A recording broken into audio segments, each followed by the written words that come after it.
여장을 하고 있는 한 남자. 그는 다름 아닌 조선 중전의 넷째 아들이자 조선의 왕자 개성대군이었죠. 그리고 그 모습을 후궁 고귀인이 목격하게 됩니다. 그 당시엔 더욱이 말도 안 되는 상황이었기에 마치 괴물을 본 것 마냥 놀라 도망치지만 곧이어 놀란 마음을 진정시킨 뒤 의미심장한 미소를 띠죠. 그녀는 곧바로 이 두 눈으로 똑똑히 보았사옵니다. 중전과 앙숙관계인 대비에게 이를 일러바칩니다. 그런데 덤덤하게 코웃음을 치는 대비. 궁에서 말입니다. 본 것은 기억하지 말고 들은 것은 잊어버리라 하였습니다. 왜일까요? 그 말이 사실이면 그 아이가 죽겠지만 아니라면 고기인이 목숨을 내놓아야 하니 드리는 말씀입니다. 그래도 똑똑히 보셨다 말씀하시겠습니까? 좋다. 확실하진 않지만 제가 본 건 분명 개성대군이었. 확실하지도 않은 걸 지금 허나 저에게 믿으라고 말씀하시는 겁니까? 덤덤한 것이 아니라 분명 확실하지 않다 하셨습니다. 사냥감을 확실하게 죽이기 위한 확실하지 않은 건 아닌 겁니다. 철저한 팩트체크였죠. 그 비슷한 얘기가 궁중에 돌면 아마도 고기인께서 가벼운 입을 놀리신 것이 되겠네요. 알아들으셨으면 나가보세요. 며칠 뒤 왕세자와 함께 학문을 수행하는 배동선발 시험날이 밝아온다.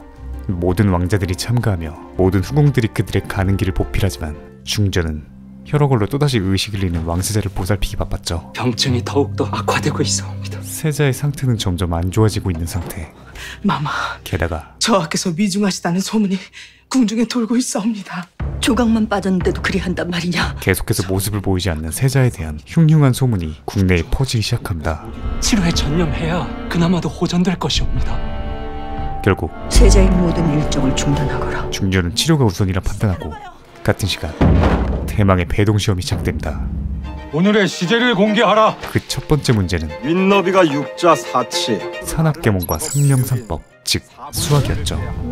이 작업에 필요한 인부의 수는 몇 명인가? 답을 내되 그 밑에 풀이 과정을 기재하셔야 합니다. 다음은 두 번째 문제는 재술 시제입니다. 재술, 즉 유, 논술, 실, 신, 이 한자들을 사용하여 인생의 전곡을 짚을 줄 아는 군자의 처신에 대해 논하라. 그런데 다음 시제도 공개하라. 기존 두 시제에 더해 하나의 시제가 더 있습니다. 시체가 또 있단 말입니까? 마지막 시제를 공개하라. 선을 하나 그어서 두 개의 반달을 만들어 보거라. 너무 어렵게 생각할 필요도 없다. 틀을 깨면 거기에 답은 있을 것이다. 일종의 문제 해결 능력과 창의력 테스트였죠. 같은 시각 개성대군의 밀실에 방문한 대비는 본인이 직접 팩트를 체크한 뒤 아주 혐오스러운 눈빛으로 확실한 사냥 준비를 완료합니다. 한편 시험을 마치겠습니다. 배동 시험은 끝나고 채점 중인 심사위원들. 이 뭐야 이게? 아니 답이 맞지 않습니까? 누구는 아주 굵은 붓질을 이용해서 선 하나를 그어서 두 개의 반달을 만들었으니 시제와 부합합니다. 전하의 말씀처럼 틀을 깬 것이 아닙니까? 누군가는 종이를 접어서 모두가 창의적으로 문제를 풀어내었죠. 이것들 또한 훌륭합니다. 그 문제에 정해진 답은 처음부터 없었습니다. 앉아들 계십시오. 만들어낼 수 있다면 그게 다 답이지요. 다소 엉뚱하다고 할 수 있는 성남대군의 굵은 붓질에 대한 왕의 반응은 이런 생각은 해보질 못했구나. 재밌군. 오히려 좋아. 다음은 논술평가의 시간. 황기인의 부친이자 왕자 의성군의 조부인 황원영은 의성군의 답안이라는 약속된 글자지요. 이미 시험 문제를 의성군에게 유출시켰었죠. 마지막은 산악 문제의 답안. 이게 무슨 산악 문제 답이라고? 성남대군은 또다시 감히 출제위원들을 가르치려 들고 있습니다. 답안으로 심사위원들의 심기를 불편하게 만듭니다. 방해나 주고 넘기시지요. 정식 정답은 약 1412명인데 시제에 제시된 작업량으로 답을 낸다면 바로 제시된 기준만으로 실제 필요한 인원을 측정하는 것에는 오류가 있다. 시험 문제 자체가 이미 잘못되었다는 계절에 따른 변수가 있기 때문 근본적 오류에 대해 주장했기 때문 낮 시간이 짧은 봄철의 경우 작업량이 여름보다 적을 수밖에 없고 가을의 경우엔 작업량이 변동이 더욱 극심한데 계절에 따른 변수와 백성이 처한 상황을 고려해야 한다. 하지만 어찌 보면 이것이 가장 현실적인 정답이었기에 몇몇 열려있는 평가위원들은 그에게 만점을 준다. 그 결과 2차 배동시험, 즉 복시에 출전할 선발 명단은 의성군과 보검군, 그리고 성남대군과 개성대군, 중전의 둘째 넷째 아들이었죠. 이런 이변이 다 있나? 한편 중전은 세자의 온천행을 허락받고자 왔습니다. 세자의 혈액을 집중 치료를 위해 세자의 피부병이 왕에게 안 좋아지게라도 한 것입니까? 아닙니다. 피부병 치료를 빙자한 안 좋아지는 것을 예방하기 위함입니다. 거짓 온천행 허락을 요청합니다. 그렇게 거봐, 내가 뭘 했어. 빈가문을 내보내며 국내의 뜬 소문을 잠재우고 왕세자는 중궁전에서 비밀 치료에 들어가죠. 한편 유상우 거인은 오래전 사망했다옵니다. 이전 혈액오래 걸려 사망했다던 무슨 일로? 태인세자와 얽힌 사람들이 또 사망했다는 소식, 심지어 거처에 불이 나 아들과 함께 목숨을 잃었다 들었습니다. 또 화제입니다. 또 화제라. 그때 일을 알고 있는 사람은 단 한 명도 남아있지 않다는 것이질 않나. 파고들면 파고들수록 기록도 사람도 화재로 다 사라져버렸어. 우연이라고 믿기 힘들 정도의 대자뷰였죠. 그때 대비마마께서 급히 찾아 계시옵니다. 대비가 상궁을 시켜 중전을 호출하는데 지금은 연애 준비로 시간을 내기 어려울 것 같으니 의성대군에 가는 것이라 하셨사옵니다. 가불기를 던져버립니다. 게다가 이미 왕까지 데리고 나와 어딘가로 이동하고 있었죠. 중전, 어디 가시는 길이십니까? 데뷔전을 가는 길이었사옵니다. 우리 중전이 이렇습니다. 이 늙은이가 적적할까? 이리 나를 챙겨요. 마치 우연히 만난 척 주상가 산책 가는 길이었는데 함께 가시지요. 중전까지 같이 데려가려 하는 영악함을 선보입니다. 좋을 듯합니다. 주상, 오늘은 전에 안 가본 곳을 가보시겠습니까? 그리고 제가 이 궐에서 안 가본 곳도 있습니까? 그 방향이 점점 더 개성대군의 밀실과 가까워지고 있었죠. 그때 아마 좀 봐봐. 연애 준비에 문제가 생겼습니다. 급히 가보셔야 될 것 같습니다. 타이밍 좋게 등장한 눈치 백단 신상궁의 호출. 저는 이만 가봐야겠사옵니다. 재밌는 구경을 시켜드릴까 했는데 그거 아쉽게 됐네요, 중전. 그렇게 중전은 빠져나가지만 왕과 대비와 개성대군이 각자 하지만 동시에 화장 밀실로 향하기 시작합니다. 이곳은 처음입니다. 저 위쪽으로 가면 은밀하고 비밀스러운 정각이 하나 있습니다. 뭘 숨겨뒀을지 궁금하지 않으십니까? 그런데 그곳에서 화재가 발생하죠.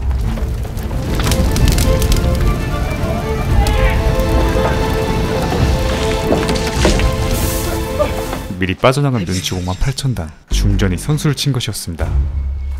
덕분에 불구경 아주 잘했습니다. 궁중에 화재가 난 것이 아주 흔한 풍경은 아니지요. 이어서 이번엔 이 늙은이가 한 발 늦었지만 다음엔 개성대군의 흉측함을 내 반드시 만천하에 공개할 겁니다. 이제 날 대놓고 화재가 참 많은 것을 사라지게 하지 않습니까? 서로의 이빨을 드러내며 중전, 중궁전에 숨겨둔 내 손자 반드시 살리셔야 할 겁니다. 나머지 것들도 사람 좀 만들어보고 그러지 못한다면 저는 병약하고 그 흉측스러운 것들이 내 아들 자꾸 흔들기 전에 문제없는 것들로 모조리 싹 다 바꿔줄 겁니다. 제대로 싸우기 시작하죠. 정비의 자식을 꺾고 후궁의 자식을 왕위에 올리는 것이 대비맘의 특기신가 봅니다. 그렇게 예, 제 특기지요. 한 번 해봤는데 2번은 못하겠습니까? 이번엔 증거를 없애버린 중전의 승리로 끝이 납니다. 하지만 이 싸움의 최대 피해자는 개성대군이었죠. 왕자로 태어나 유일한 해방구이자 자신의 모든 것이었던 화장 밀실을 잃어버리고 맙니다. 그리고 지난날 인기척이 들렸던 것을 회상하며 곧바로 화재를 진압한 병졸들에게로 향하죠. 곰곰이 생각해보니 그 깊숙한 곳에서 불이 난 것을 어찌 알고 그리 빨리 지나간 것인가? 너무나 빨리 꺼져버린 불. 그야 불이 난 것을 빨리 알게 돼. 누군가 그곳의 화재를 제일 먼저 알린 자가 어느 상궁이었는데 그 화재를 알린 자는 중궁전 상궁이라 한 것만 들었사옵니다. 중궁전의 상궁. 다시 말해 중전의 진, 즉 어머니가 벌인 일이라는 걸 깨닫습니다. 어마마마십니까? 그래, 정답입니다. 내가 그랬다. 어찌 그러실 수 있습니까? 그곳을 알아내셨으면 진짜 제 모습도 알게 되셨을 텐데 어찌 그리 잔인하십니까, 제게? 원성을 낮추거라. 제 모든 것을 없애셨습니다. 너를 살리고자 한 것이다. 어떻게 그게 저를 살리고자 한 것입니까? 창피하고 부끄러워 그리하셨습니까? 부끄러워 숨은 것은 너다. 제대로 숨지 못해 다른 이의 눈에 띄인 것도 너야. 평생을 감춰온 비밀이 어머니에게 발각됐지만 외면하고 무시하지 그러셨습니까? 그녀에게마저 그것을 다 그렇게 불태워 없애버리시니 이제 속이 시원하십니까? 이것이 숨기고 싶고 부끄러운 일이라는 것이 더 서럽게 다가온다. 내가 왜 그곳을 불태웠는지 아느냐? 알려줄 테니 동문으로 나오거라. 그런데 그녀를 따라간 곳엔 그의 물건들이 놓여져 있었죠. 그리고 뛰어난 화가 한 명. 그는 여장을 한 개성대군의 모습을 그려나가기 시작한다. 중전은 개성대군의 밀실을 단순히 태우기만 한 것이 아니었던 것이죠. 진정으로 그를 위해, 진정으로 개성대군을 여러 의미로 살리기 위해 이 모든 것을 계획한 뒤 태운 것이었습니다. 괜찮으시옵니까, 마마? 괜찮을 리가 있나? 하지만 저 녀석 마음을 생각해봤어. 역지사지의 자세로 넘어서지 못하고 받아들여야 했을 때 얼마나 무섭고 두려웠을까. 아들을 수용하고 난 외면하지 못하겠더라. 결코 외면하지 않았습니다. 엄마니까. 이런 아들을 지키기 위해 내일부터는 진짜 전쟁이다. 오히려 더욱 단단히 다짐하죠. 한편 너무나 만족스러운 그림. 평생을 그 누구에게도 말 못하고 끙끙 앓며 살아왔지만 중전이, 아니 어머니가 진짜 자신을 받아들여준다. 누구나 마음속엔 다른 걸 품기도 한다. 하지만 다 내보이며 살 수는 없어. 언제든 네 진짜 모습이 보고 싶거든. 모두를 살리기 위한 그림을 펼쳐서 보거라. 현명한 선택이었죠. 네가 어떤 모습이든 넌 내 자식이야. 그렇게 돌아가는 길, 세상 어머니의 슈룹은 언제나 한없이 치우쳐져 있습니다. 되어줄게. 언젠간 말이다. 남과 다른 걸 품고 사는 사람도 숨지 않아도 될 때가 올 거야. 한편 지난날 화재 현장을 찾은 성남대군은 엄마를 목격했었죠. 그리고 불의를 못 참는 그는 곧바로 그녀에게 찾아갑니다. 송구하오나 중전 마마께서 자리에 안 계시옵니다. 중전은 부재 중이었지만 눈치 세계 챔피언 성남은 중궁전 뒤쪽에서 비밀 치료 중인 왕세자이자 자신의 큰형을 발견하게 되죠. 왜 세자저하께서 이곳에 계시는 것이냐? 대답해보거라. 내가 대답해준다. 펴러버리다. 그렇게 모든 정황을 성남대군에게 말하게 됩니다. 너에게 다 설명할 순 없지만 엄마한텐 네 형을 지키기 위한 최선의 선택이었다. 한편 다음날 세자의 피접을 왕명이 끝내라는 말씀이십니까? 떨어집니다. 예, 곧 세자빈도 출산하니 서둘러 황궁하라 하세요. 그래야겠습니다. 이 상태로 공식 석상에 나가게 된다면 국본의 위중함이 공개되는 것이옵니다. 왕세자의 상태가 공개되고 더욱 피 튀기는 경쟁이 발생할 것은 불보듯 뻔했죠. 다음날 매동 최종 선발 시험이 열리는 시강원, 개성대군의 기권으로 최종 경쟁은 보검군, 의성군, 그리고 성남대군으로 구성됩니다. 이 상소문들은 모두 신종 역병과 운막촌에 관한 상소들이 아주 실질적인 논제를 토론 주제로 던지죠. 지금 서촌에선 전염성이 강한 신종 역병이 창궐 했다. 다행히 도성은 역병의 초기 근원지인 운막촌을 봉쇄해 확산을 막을 수 있었다. 이후 산발적으로 생긴 병자들은 운막촌에 격리한 상태며 운막촌은 역병이 종식될 때까지 잠정 봉쇄될 예정이다. 이를 고려하여 신종 역병의 확산을 막고 운막촌을 통제 관리할 방안에 대해 논해보라. 현대의 코로나와 비슷한 상황이었습니다. 운막촌을 어디까지 통제할 것이냐가 쟁점이 될 것입니다. 이에 현명한 보건군이 먼저 의견을 말하는데 외부와의 단절은 유지하되 중증, 경증으로 환자들을 분류해 관리하고 완치된 백성들은 격리 해제해야 합니다. 그때 안 됩니다. 누가 부산행 용석의 손자 아니랄까봐 역병이 도성 전역으로 확산될 수 있습니다. 해서 의성군이 구휼도 중단해야 합니다. 아주 극단적인 의견을 내놓습니다. 하지만 또 그때 미쳤어? 성남대군이 그럼 그들은 굶어 죽으란 것입니까? 분개하기 시작하죠. 전하도 계시는 경연에서 언행이 너무 거치십니다. 구휼이라도 있으니 그나마 버틴 겁니다. 오히려 거기에 굴욕까지 더해야 합니다. 그는 역병을 종식시키는 게 도성을 지키는 일이라면 역병을 잡아야지 백성을 왜 잡습니까? 의성군과는 정반대의 입장. 나무가 병충해를 입으면 그런데 회생 불가능한 가지를 과감하게 절단하고 소각해버립니다. 운막촌에 불이라도 놓잔 말입니까? 예, 불태워야 합니다. 그럼 거기 살고 있는 백성들은 어쩌란 말입니까? 이 사이코패스가 어차피 그들 중 대부분은 출신 성분도 알 수 없는 이주자들입니다. 말도 안 되는 소리를 해대죠. 이에 성남은 민가에선 이 역병을 비루수라 부릅니다. 마치 안개 속 물방울처럼 바람에 날려온다 하여 붙여진 이름입니다. 전염경로를 모르니 바람으로도 물로도 심지어 눈에 보이지 않는 공기로도 병에 걸린다 믿게 된 것입니다. 역병에 대한 이런 거짓 정보와 그 무지함이 마치 백성들의 불안과 공포를 낳는 것입니다. 그곳에 있던 주민이었던 것처럼 그 불안이 극대화된 사건이 바로 감정을 섞어 운막촌 방화 사건입니다.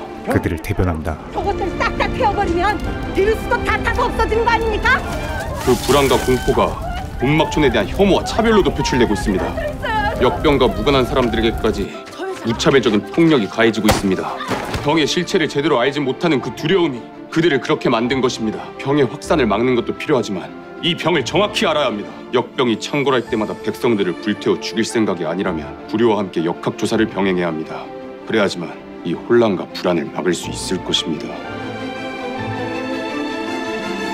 그렇게 토론이 마무리되고 최종 투표가 이어지죠. 그리고 성남은 시험이 끝나자마자 궁궐을 빠져나갑니다. 그의 목적지는 어느 흥신소, 혈어고를 치료한 경험이 있는 의원을 찾아달라는 의뢰를 맡겼던 것이었죠. 딱 한 명 있더라고. 그런데 근데 못 만나. 의원을 찾긴 찾은 것 같은데 못 만난다고 하는 괴상한 답변. 그 이유는 역병이 창궐한다는 서촌 운막촌에서 환자들 치료를 하고 있는 의원이었기 때문이었죠. 들어가게만 해줘. 성남대군은 구휼을 마치에 숨어들어 운막촌에 들어가고 토지 선생이란 사람인데 턱에 칼자국이 있다니까 알아보긴 쉬울 겁니다. 머지않아 그 의원 토지 선생이십니까? 토지 선생을 찾아냅니다. 일단 이렇게 한번 해봐. 그렇게 처방전을 가지고 마치 오래전 다녔던 비밀 통로인 것 마냥 지하 수로를 통해 무사히 빠져나오죠.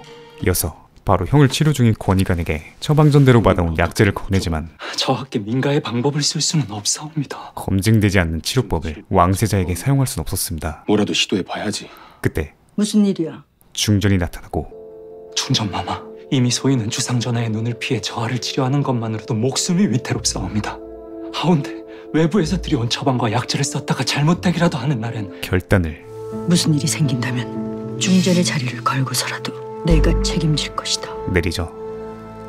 다음날 대망의 배동시험 결과 발표 날 최종 배동은 초복시 점수를 합산한 결과 의성군도 성남대군도 아닌 보검군이 최종 선발되었다. 보검군이 선발됩니다.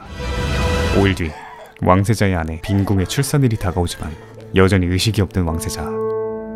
그리고 자신의 아내와 자신의 아기 출산일에도 모습을 보이지 않자 맞죠? 세자께서 중하시단 소문이 사실인가 봅니다. 사람들은 그 괴소문을 서서히 사실이라고 받아들이기 시작하죠. 헌데 중전, 세자는 아직도 돌아오지 않은 겁니까? 예, 전하. 세자는 피부병이 꽤 중한 게지요. 자식이 태어났는데도 아직 돌아오지 못하고 있는 걸 보면 아니면 돌아오지 못할 상황이든가요. 그런데 그때 세자! 왕세자가 아주 강인한 모습으로 등장합니다.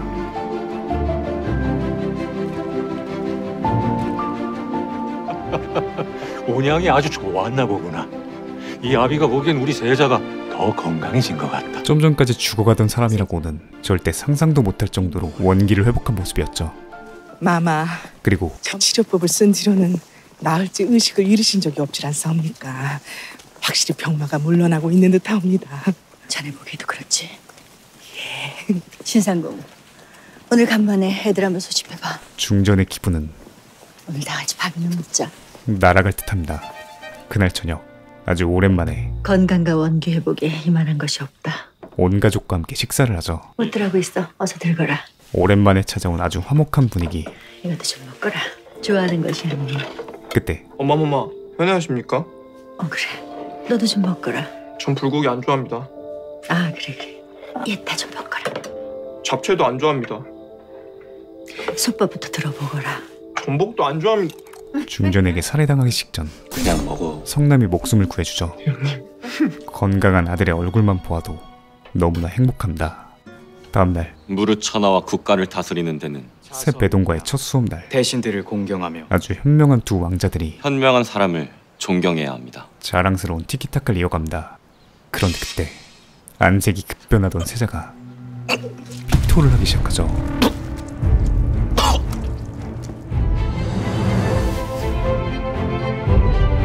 세자! 과연 세자의 아니 중전과 일가족의 운명은 어떻게 될까요? 드라마 슈룹 3, 4회 소개 영상이었습니다. 매주 토요일 밤 9시 10분 채널 TVN에서 방영함을 알려드리며 물러가겠습니다. 감사합니다. 지무비였습니다. 지금 보이시는 화면처럼 구독과 알람 설정을 해주시면 매주 새 영상이 올라오자마자 접하실 수 있습니다. 강요는 아니고요. 네가 개가 되라면 내 개가 된다. 이 새끼한테 입만 벌리면 거짓말이 자동으로 나와. 개야. 누구인가? 지금 누가 소리를 내었어? 살락 목숨 봐라.